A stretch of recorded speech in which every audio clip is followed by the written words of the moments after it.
What up? What up? All right, ladies and gentlemen, currently over for me, it is 5:16 p.m. Down here in Murfreesboro, Tennessee. For the boys in Belvebuth, that being Dylan and the rest of the boys, it is currently 6:16 p.m. And this is going to be another unnumbered episode of the Anatomy podcast because we have so many in storage. We have so many that have yet to be uploaded. So what the fuck is why would I number them if I don't even know like the order number that these are going to be uploaded in, right? So everybody, welcome back to the Anatomy podcast. This is my pride and joy, really, other than my band Blind Without Our Failures, which are my first song with the creative help assistance of Alex Sevigny. Error is available to stream on all streaming platforms. Really fun song, and I mean it is chapter 1 or like part 1 of chapter 1 as far as the personal lineage musically for that band, so that should be really fun. But enough about me. We're here to talk about a very cool band, and this is a deathcore band. This is a blackened deathcore band. They have a community and fan base, that being the Fly Cult. They got a freaking fly with a Leviathan cross on its back in their logo. I think things are like ranking up here pretty soon, and well, racking up, just like spinning. The wheels got to keep turning, and these guys have a new EP, a new album, their first major effort, really, with a gorgeous album cover. I love the pink color theme, boys. That being Essence of Evil, which is more or less themed off of the 7 deadly sins. And that is something we hope to learn a little bit more about here tonight, as we borrow some of their time and tell their stories, learn as much about them as possible, and then dig into all that. So I don't know if you boys have had the opportunity to listen to any of our prior episodes, but basically think of this as a documentary podcast, a docucast for short. This is your time to tell your story in as much detail as possible with the time that you are willing to provide, which basically 5:16, we're just aiming for 6:16 p.m. for me, 7:16 you guys' time.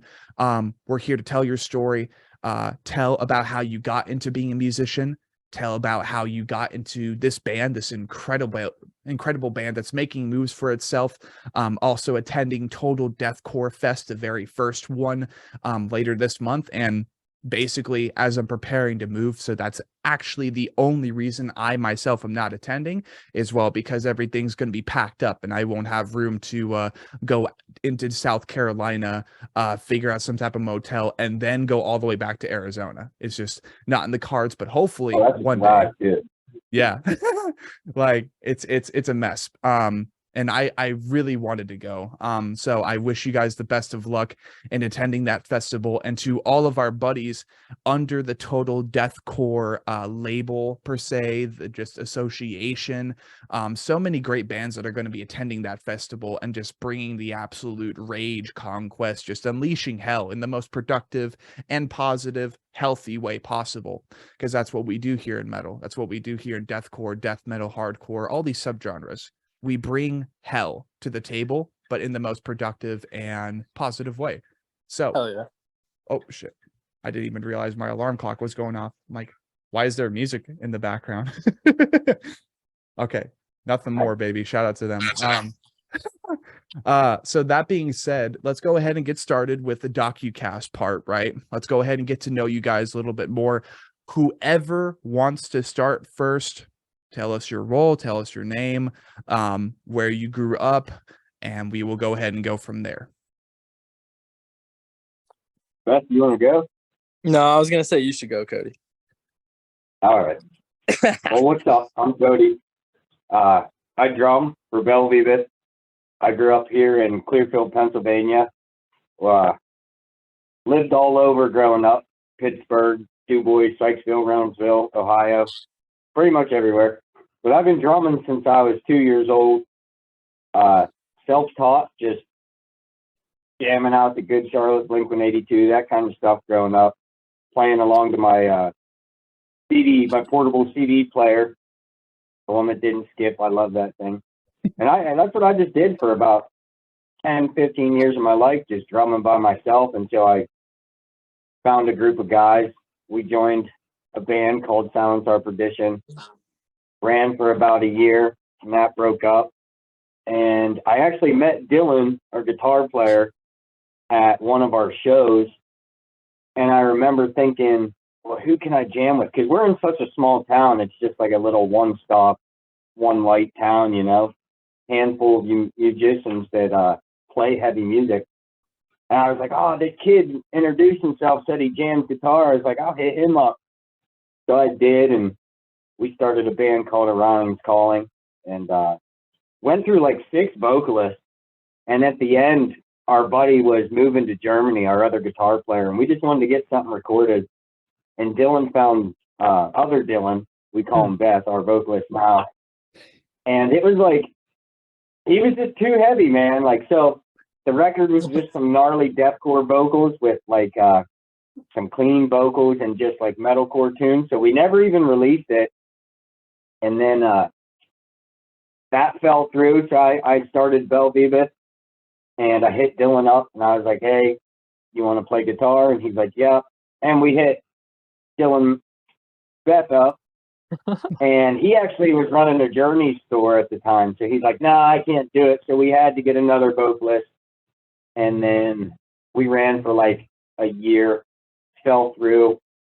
And then we got the lineup we wanted. And since then, we've been just hitting it hard. And then COVID hit. So we had like 2 years kind of not, or a year not playing shows after we were prepared to. And then everything calmed down, and we've been hitting it hard ever since. And like you said, we're getting ready to debut our first album, which is our first effort at a full length, if you want to call 7 songs a full length. But yeah, that's about it as far as me, because as far as the 7 sing concept, I was pitched it and I was sold on it, but that was purely the vocalist who come up with that idea. So I'll let him tell you about that. Yeah, absolutely. And if I'm understanding this then, because I mean, right off the bat, Kody, you've given us so much background, so much lore on what Belvebuth is, not Belvebuth, it's Belvebuth. Yes. And I don't know how Yeah. I keep registering that, because even the pronunciation itself is on, I think, the Instagram. And I've just always called it Belvebuth. You guys are like punching air, just like, it's Belvebuth, dude. But everybody does it, man. Yeah, we don't care. Everybody's got their own spin on it. Yeah, exactly. So it's really cool right off the bat to be getting some of the lore and background.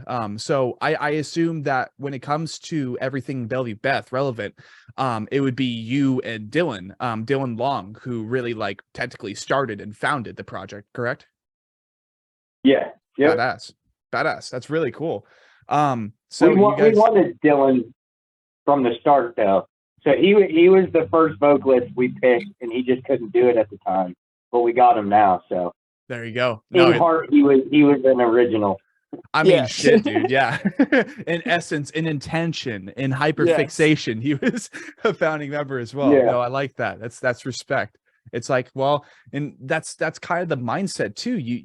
You wonder about all these bands across the scene, dude, that have gone through like multiple member changes and stuff. And really, it's like even in the head canon, even in like the mental process, is like, okay, trying to manifest this, dude. I want this guy as a founding member. And sometimes it doesn't happen, but in the back of your mind, you know, for jokes or whatever, you're like, yeah, he's still original member though, or something like that. Yeah. You know, you never know. We still talk the whole time, you know. Right, exactly. Hey, what's up, dude? What are you doing now? Can you do it yet? You know? Yeah. Here, check out this. Your vocals would sound so much meaner over this instead of his. Well, you got to be honest. You got to sell it to him really well. You got to convince him, be like, hey, you should come back, because it'd be a lot cooler if you were doing all your on this instead of this other dude.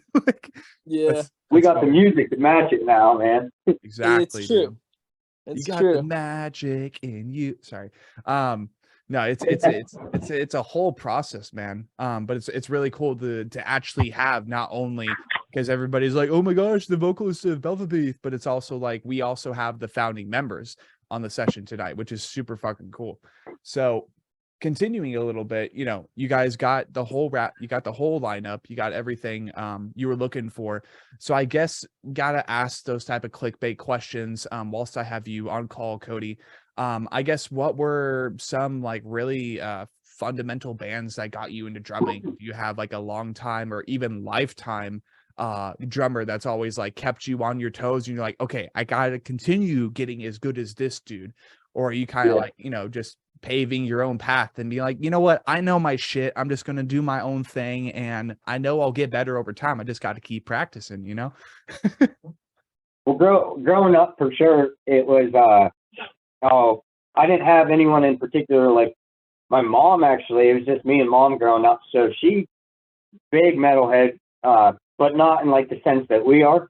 Yes. She was into like Dokken, Poison, Quiet Riot. So I went to see 80s hair metal bands all my life growing up.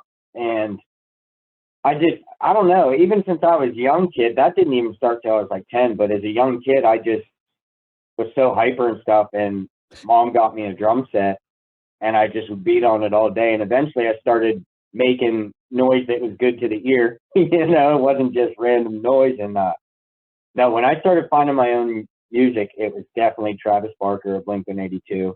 The tattoos, just everything. I was like, man, that guy's a rock star. I want to be like him, you know? And right. Once I started finding heavier music, then it definitely Austin from Lorna Shore. He's been at the top of my list because he just kills it. Yeah. In every aspect, in speed, just the rhythm, his beats, his technique, everywhere, you know? And I've met the dude, and he's such a cool, nice dude. So definitely somebody up there where I would like to just get myself to his warm-up level, and I'd be confident, you know? No, I got you, dude. And I mean, dude, Push. Austin Archie, man, like, no need to say anything more. He's probably like the top 10 metal drummers of this era currently. Like, he's kind of unrivaled. There's Chris Turner from Ocean's 8 Alaska. I forgot his name. The drummer for let's see, there's Bryce Butler, that's another one, from Shadow of Intent. There's the gentleman from Infinite Annihilator. I know he's from the UK. But, you know, like, anyways. You got Anthony Barone. He was in, or Baroon, maybe. I forget how to say his last name, but he was in Shadow of Intent for a little bit there too. Oh yeah, right. Yeah, Bryce is still kind of a baby, even though he's the oldest member of the band. ? Let's see. Yeah, just like top 10 metal drummers of all time. Jay Weinberg. Are you kidding me? How could I forget to mention him? Yeah. It's crazy. Alex Grind from Despised. Got to throw him on there. Really? Yeah. Alex Grind from Despised Icon. One of my top 10 drummers for sure. Yeah. Fair enough, dude. I haven't dug into the Despised Icon discography yet, so I guess I'm not familiar with the hype, but I'll definitely have to invest here pretty soon. Yeah, I'll do my homework. You should. I promise. I'll do my homework here pretty soon. There's so many bands, so many albums, so many EPs, and then there's like another 15 every Friday. I'm like, fuck, how do I keep up? Right. Yeah. But, let's see. So yeah, we got, you know, your background as far as like some of your favorite drummers, some bands and projects that you can recall. I guess speaking from a creative standpoint for what you write for Belvebuth, what is like one of the most important things when it comes to writing the drums, the chops for any song on this project so far? Pretty much, this is going to sound crazy, but me and Dylan just click in a sense to where a lot of the times it'll be like 1, 2, 3, go, and we'll just jam. We'll do like a free jam. And when we're done, we'll be like, all right, what we did there was pretty cool. Let's try to take that and then incorporate what we did here. And then from there, we'll just take all the cool riffs and drum beats and we'll structure it. And then we'll bring it to the other guys.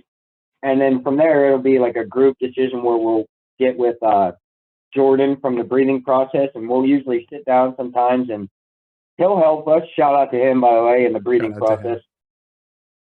He'll sit down with us, and sometimes he'll love what we do, or sometimes he'll say, hey, what if you change this, put it here, you know? And there's been a couple times where he's rearranged some structures for us, which is the songs you hear now today too. So yeah, no, that's badass, dude. And it's so cool to know that like Jordan is like, you know, one of the bigger finishing pieces to the puzzle when it comes to like you guys writing stuff. You know, he's like the godfather Belvebuth as far as final creative input, or just, you know, helping you guys harness what you do and sharpen it as much as possible. Make sure it's just razor sharp. Even like a poke on the blade that is Belvebuth is just like, no, it blood everywhere.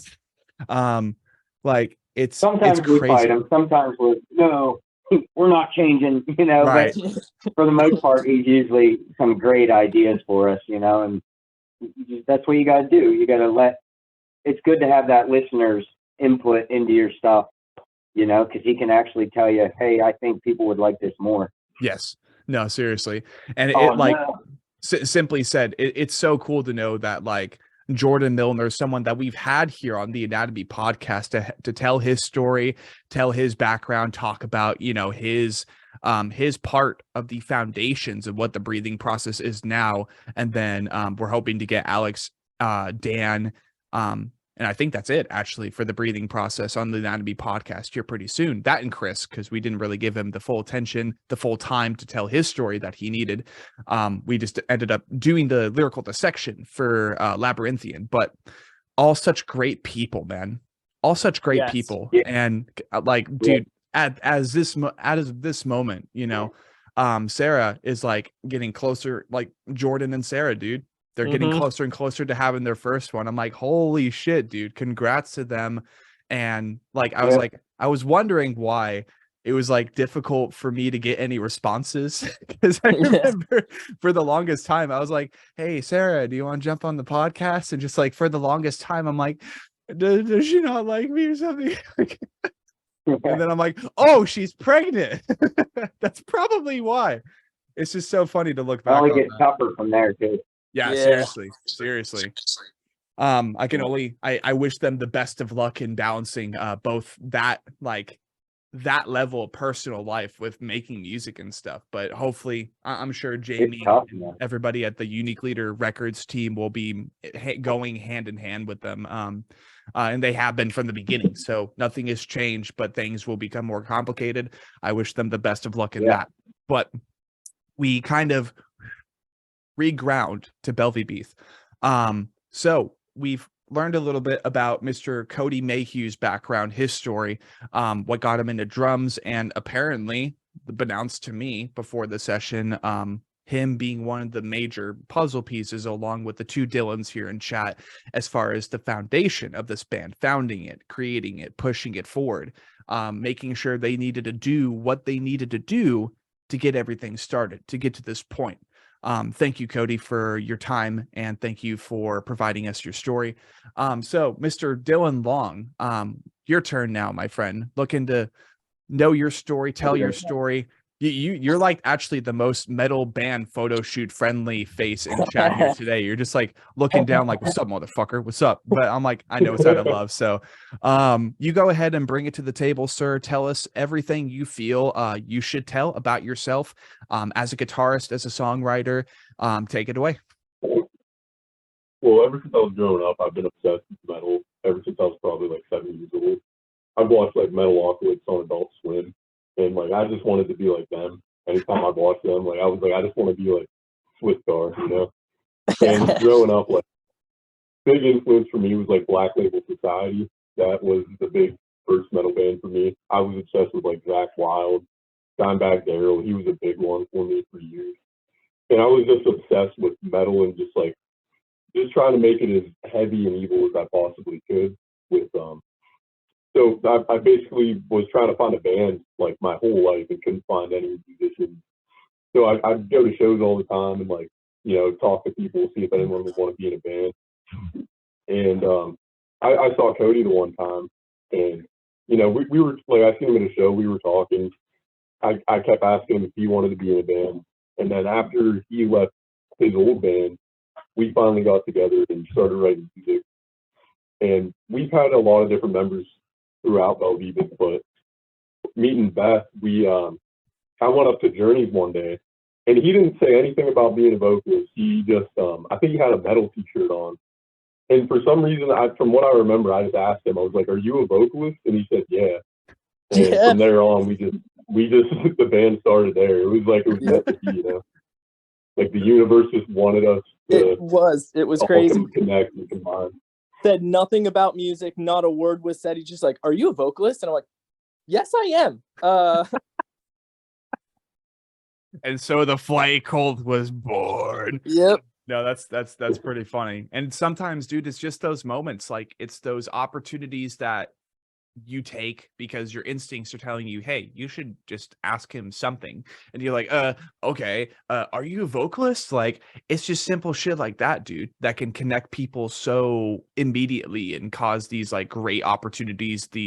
It can forge and write in stone, set in stone, these brilliant timelines that you can look forward to for years on end. You know, after all, we're talking about a timeline here. If you're into like multiverse theory or the probability theory, whatever, I think string theory is another term, but pretty sure I'm wrong on that. So, but just infinite worlds, infinite possibilities, infinite opportunities. And sometimes all it takes is awkward questions like that. It just takes that first step.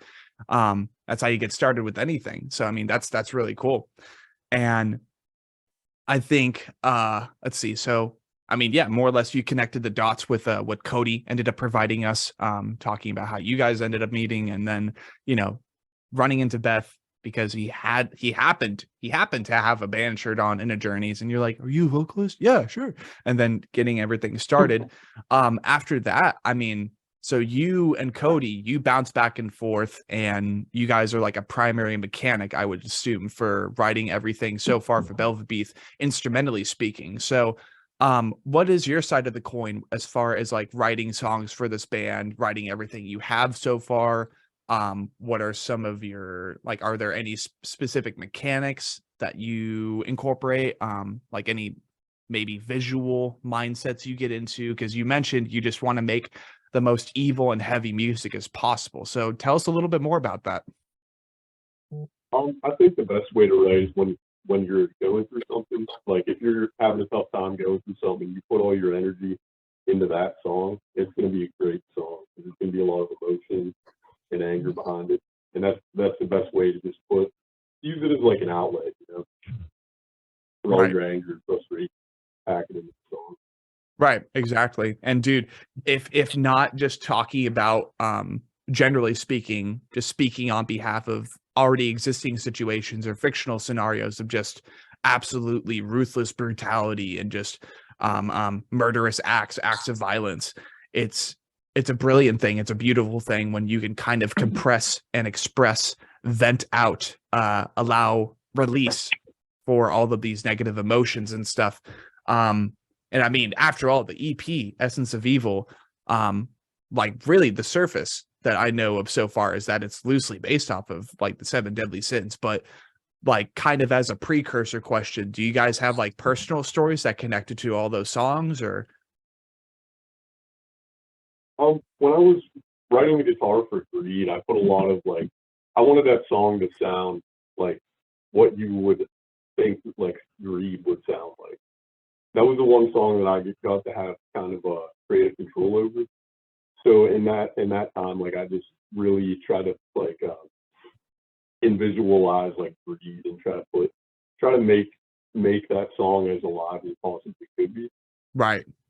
No, that's yeah, no, that absolutely makes sense. And after all, when it comes to being a guitarist, whether you're a bass guitarist, a rhythm guitarist, or a lead guitarist, when you have the opportunity, when you have the moment, sometimes there are moments of silence vocally, and you really have to make sure that the guitar is kind of speaking for itself. Bob Marley and everybody like did that back in the day, literally making their guitar talk and sing along to whatever lyrics they might have written for that part. So it's very important, yeah, to make sure that your instrument speaks when it has the opportunity to speak up for itself. So if anything, definitely have to. Yes, sir. Dylan's phone's dying. It's at 2%. So we're gonna. I don't know if we lose you, if it ruins anything or not. But no, we're gonna download it on my phone to try to come back in here with you. Okay. Yeah. No problem, guys. We can go ahead and we can we're go just ahead. At my house, and he didn't bring his dang charger. Yeah, no problem. We can go ahead and cover Mr. Beth's story whilst you guys are gone, if you know, if that cuts out at any point. So at least Oh, now we know about that. cool. It'll be an interesting episode for sure, and even more reason for me to be talking as fast as I am, or trying to. So I guess one really just kind of cliche basic question for any guitarist. Do you remember the first guitar that you got? It was like this chintzy little eBay guitar. It was like $50. Everything fell apart. But I think that's the best way to learn, starting at like the smallest point policy, because then with like the horrible equipment that I had, it made me be more creative to make it sound good. Yes. And now I think that really helps you develop as a musician starting out for, and not just being like given the best of the best equipment to start out with. Right. You work your way up, like bad equipment to better equipment, and I think it's really beneficial. Yeah, dude. Once you create your sound. Exactly, dude. Because like it's just like getting a car, right? If your first car is a really like brand new car and you have barely any experience in owning a vehicle or like taking care of a vehicle, making sure you don't crash, most likely you're going to crash it. You know what I mean? Most likely you're not going to have any personality or like history involved with that first thing. It's like I don't know. There's so many examples of that, but it always seems to work out like that.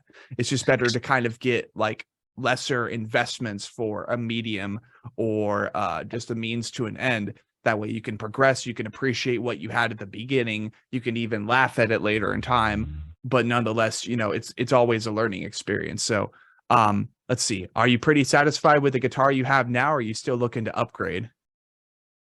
Yeah, the guitar I have now is definitely my dream guitar. I don't know any other guitars that I want more.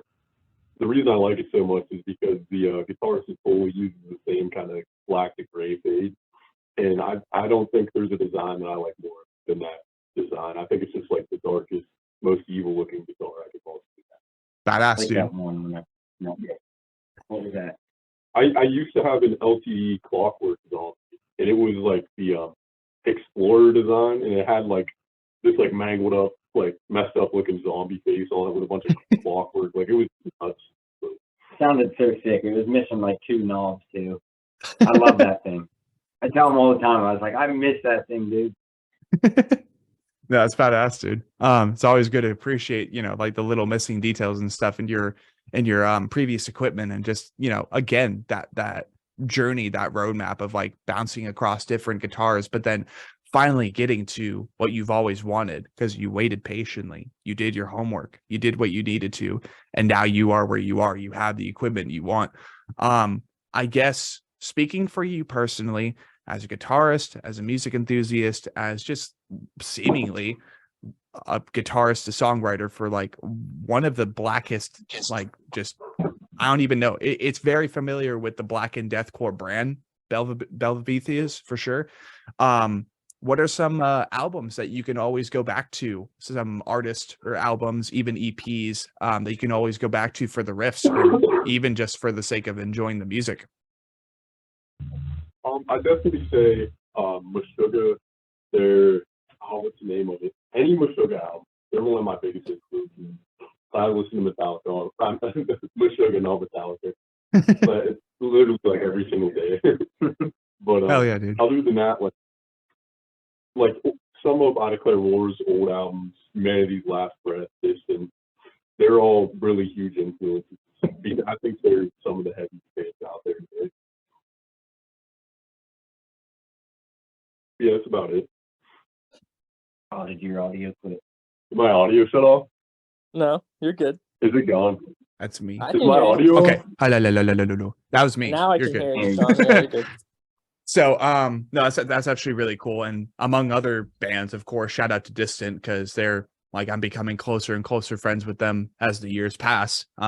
This year has been a really big step, and I look forward to interviewing them in person whenever I do, after our debut effort, our debut interview back in what was it?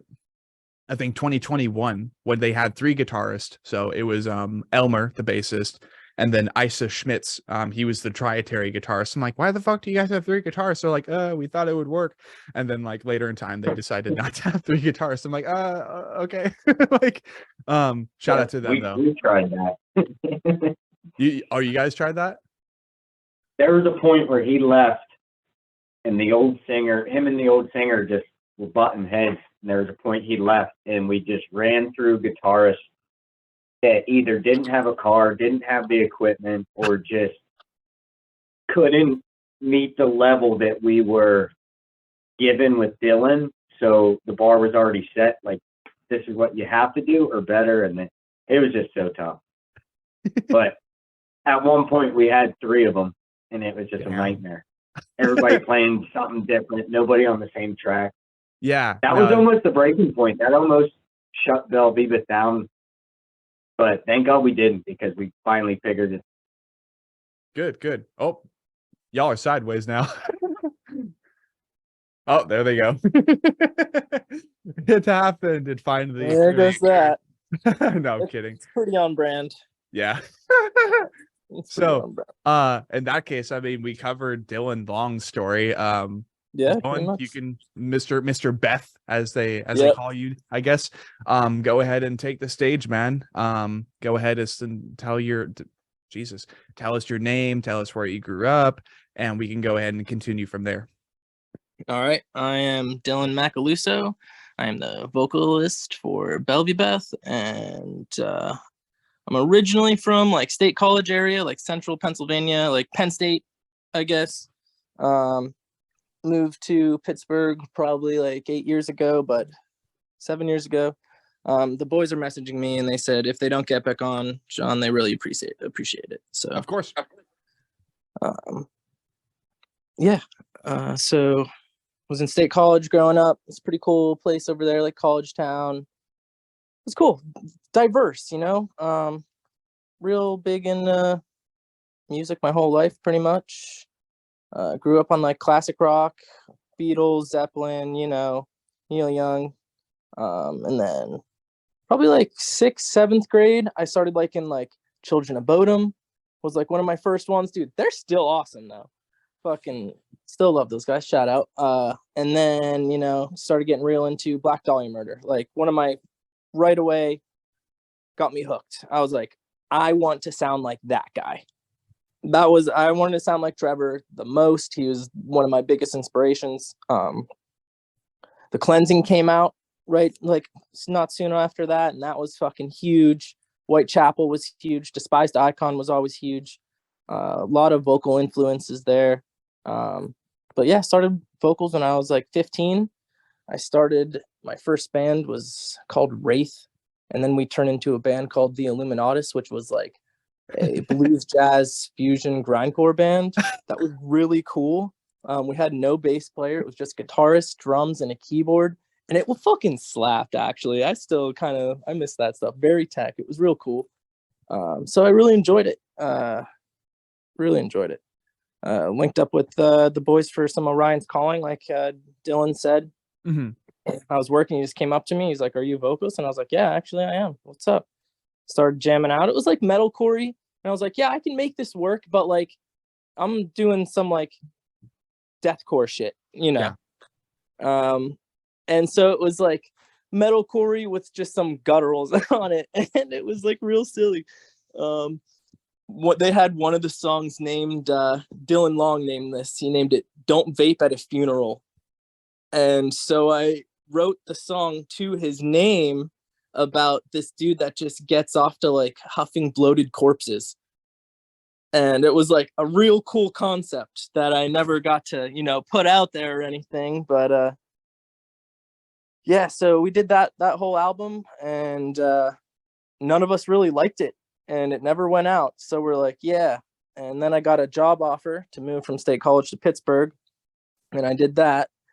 And Kody's like, "Hey, we're starting like super heavy metal. Your vocals are going to be great." And I'm like, "Hey man, I'm not trying to drive like 3 hours away to practice every 2 weeks. I'm like trying to do good at my job kind of right now, you know, just got promoted." And so I did that. Then I got comfortable, and then I met Jordan, and he was helping me out with some vocal stuff for a little bit. And I was like, you know what? I think I'm just going to try to make this work long range and see what I can do. Cause like, you know, internet's a thing. I can do most of this shit remote nowadays, you know? So I started off doing that, and we did a song, Infinite Nothingness. They sent me the track. I laid the vocals. Jordan helped me record that first song, and yeah, then things just kind of started picking up from there. We got like 4 more tracks and started practicing live. I started driving down for practice like every 3 weeks or so. It was actually not a bad drive through the back of the mountain. It was all right. Ooh, through the back of the mountain, man. You back had of the me at mountain, that. yeah. It's only like a little bit of highway, and then it just takes you through like the back windy roads, and it's like always nighttime and foggy and like woods. Yeah. Oh, oh, I'm so jealous. That sucks. I'm like, I don't want to go. I haven't hit a deer yet, knock on wood. Dude, neither have I. I'm surprised. I'm so Yeah. surprised. Yeah. No, that's cool. So yeah. And getting into Essence of Evil, I just spur of the moment was just like thinking one day, I was like, man, it'd be really cool to do a deathcore album that was like all the sins. I don't think anyone's really done that yet. Like they've named like 1 or 2 songs something after a sin, but conceptually I thought that was just cool as fuck. Yeah. And like half of the band was like, that's kind of cliche, man. I don't think that's a good idea. And I was married to it. Like, I was 100% married to the idea, and I fought tooth and nail.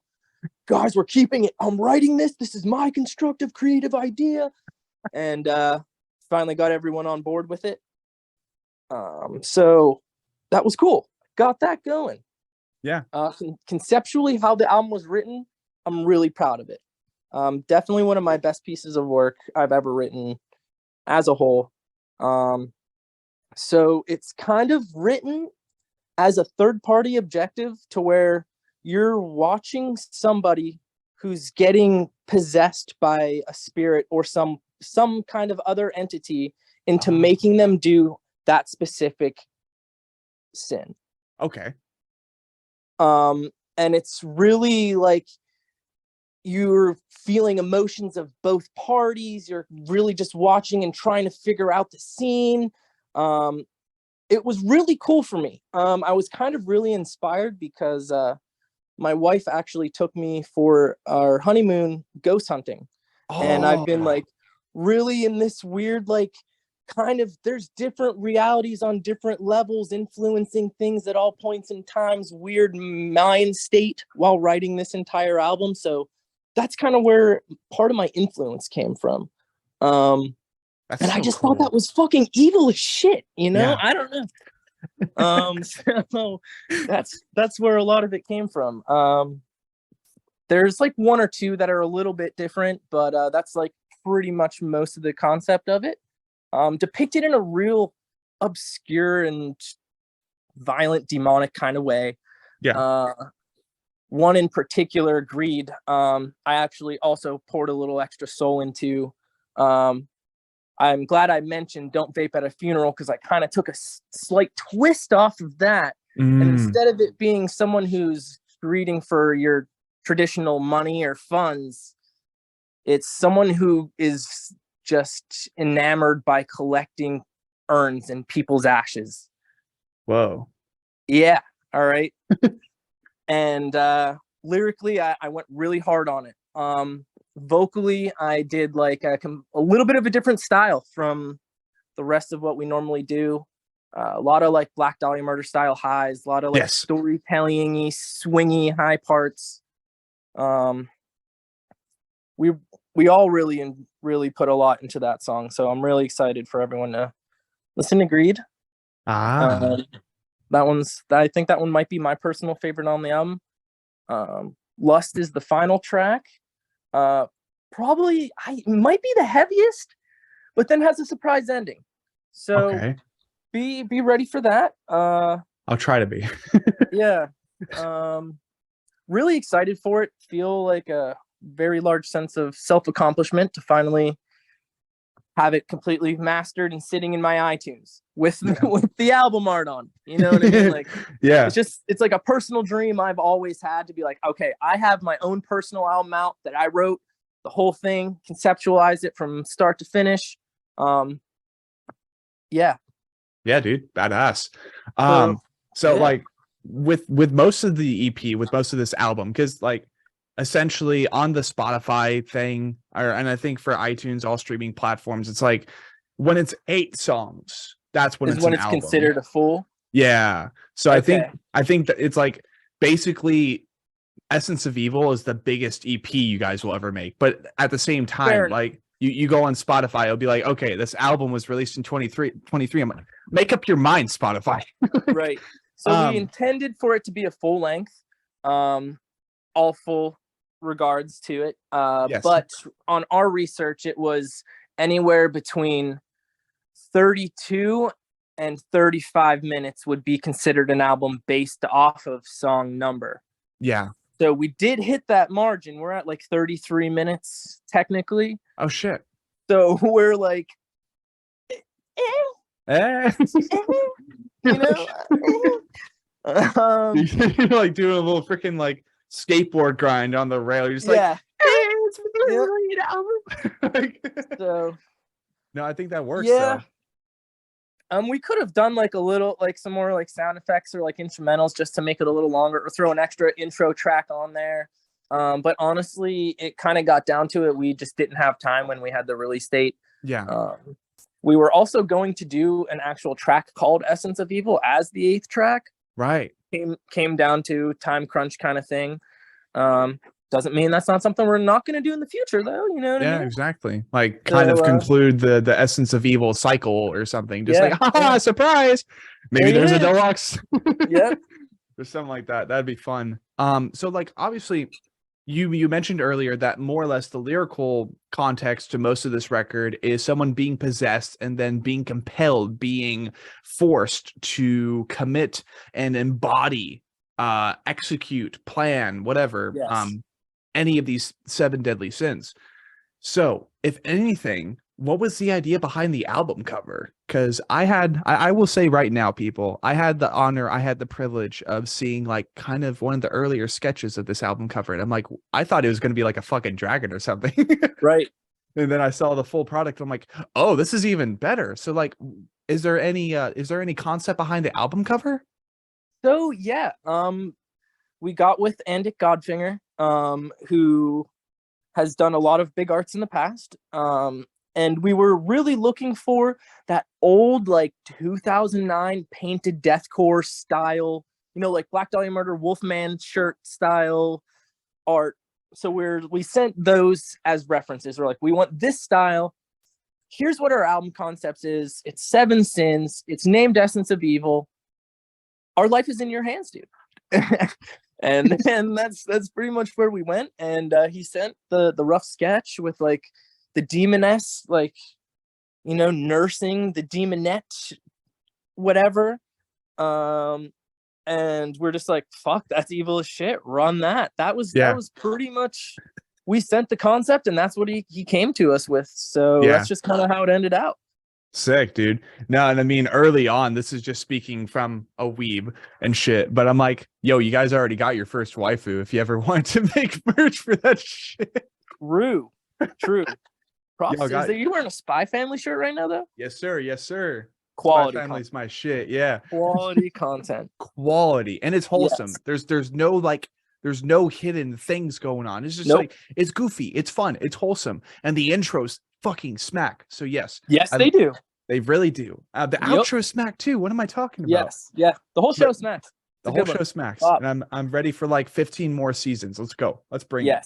So no, that's really cool. I love the basic and like the very little premises that you ended up providing to Andic, and he's just like, okay, so I'll have like a demon S with like significant tatas, like you can see it, and you got like nursing a little demon dude, nursing a little baby demon, and then you got the goats in the back. That's symmetrical. I like the pink crescents or pink clips that's going on in the background. So I don't know, I guess a part of me is curious on, since you got this album cover with the little premise that you provided him, like, have you created any lore unknowingly or like unintentionally with like who or what this could be as far as a specific demon or anything like that? Or is it just kind of this is badass? I mean, just like something I'm spitballing in my head off of what I would have, my personal lore. quick backstory to this. I do play Warhammer 40K, so like I got some more lore building skills up here. All right. Let's do it. So in post Essence of Evil, all the sins have been committed. It's almost like activate all 7 sins to unlock. In composure, then you're actually birthing the greatest of all evil, the essence of evil. The 7 sins together comprise of that one thing. Okay. Which that that's what I would have. Yeah, I like that. I like that. And I mean, shit, is there like a name to this character on the album cover yet? Like, not yet. We're getting there. We're getting there. Okay, cool. We're getting there. So we got freaking Fly Cult lore being pieced together slowly. I like it.